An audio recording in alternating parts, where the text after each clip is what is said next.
You're watching South Asia Newsline, and here are the top stories we're tracking for you on Tuesday, the 30th of May. Cambodian King visits India on maiden state visit, meets top leadership. Secretariat employees in POK protest to highlight discrimination. And from highs to lows, Everest record breaker sees no future in Nepal.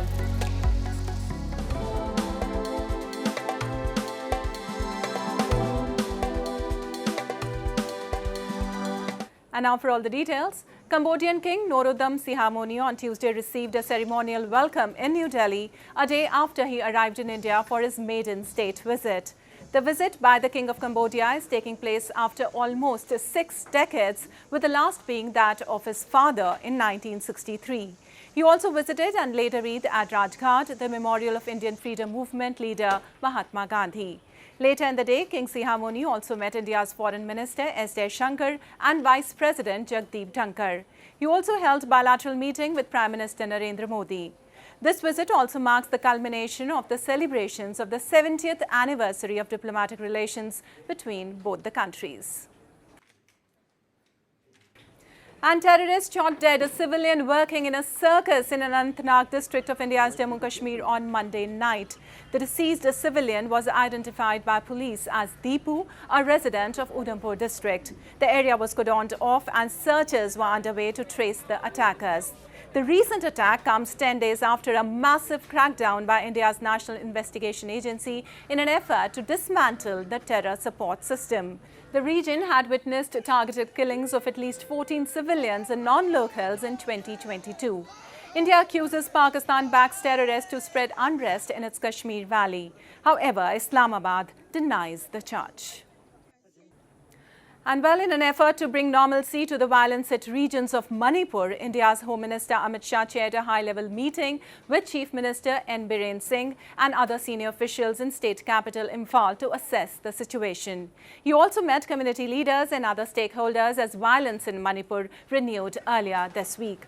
The violence began on 3rd of May when tribal groups clashed with the ethnic Methi community over their demand for scheduled tribe status.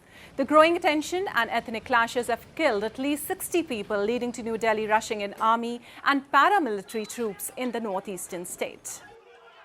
We've done an excellent job, Assam Rifles and Armed Forces, and may have saved a large number of lives. The challenges in Manipur have not gone, they're not disappeared. One way to say, it will take some time actually, but hopefully they should settle down. Meanwhile, the opposition Congress party on Tuesday met President Draupadi Murmu and demanded a high-level inquiry commission to probe the matter. In a memorandum, the party also asked the government to take concrete steps to restore normalcy in Manipur. Government employees in Pakistan-occupied Kashmir recently staged a massive demonstration to demand equal pay and allowance at par with their counterparts in Pakistan. Highlighting exploitation, they blamed the authorities have kept on delaying the process for several years. Members of the All Secretariat Employees Association in Pakistan-occupied Kashmir held a massive protest recently, highlighting discrimination in salaries granted to them. The protesters said they have been long demanding equal pay and secretariat allowance at par with their counterparts in Pakistan. But they have been deprived of such benefits despite serving for several years. They lamented funds for buying unnecessary vehicles for top-grade officials is approved immediately, but they are being told there's no budget for them. इस वक्त इंतहाई जो तूफानी महंगाई है और महंगाई का एक जो तूफ़ान उमड़ आया है, इसमें मुलाज़िम के लिए जीना तो क्या मरना भी मुश्किल हो चुका है। तो इन हालात में जो मुलाज़मीन का जो जायज़ हक है वो कम अज़ कम इनको दिया जाए। हम ये हमारा जो सेक्रेटेरिएट अलाउंस का मुतालबा है, ये हमारा चूँकि पंजाब में हो चुका है, चारों सूबों में हो चुका है और उनको 1 जनवरी 2022 से मिल रहा है।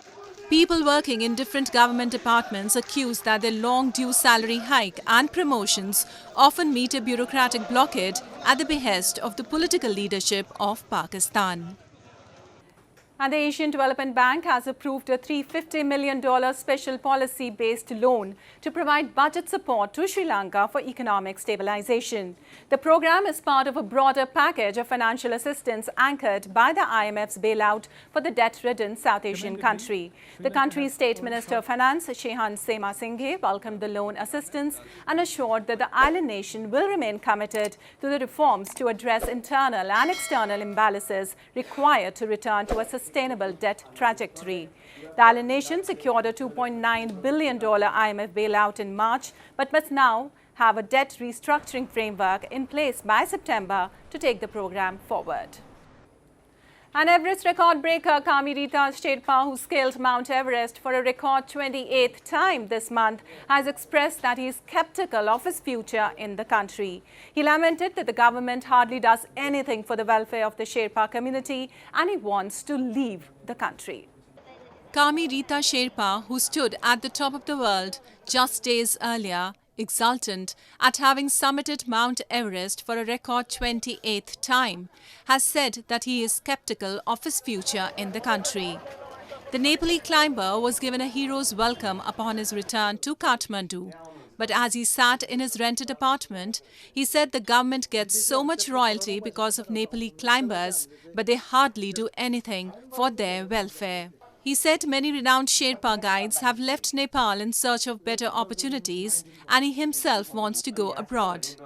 Hiking tour company officials reckon more than 500,000 people are employed in tourism, but many remain economically vulnerable. भविष्य छैन त केही नै बस्ने फ्युचर छैन हामीलाई हैन अब हामी सबै क्लाइम्बरहरु चाहिँ नेपालमा बस्न चाहदैन सबैजना विदेश जान चाहन्छ Mountain climbing and trekking attract thousands of foreigners to Nepal every year, contributing more than 4% to the $40 billion economy. The country earned $5.8 million in permit fees, $5 million from Mount Everest alone during this year's March to May climbing season. Hindus in northern India celebrated Ganga Dussehra on Tuesday by taking a holy dip in the sacred river Ganga in the temple towns of Prayagraj, Haridwar and Varanasi.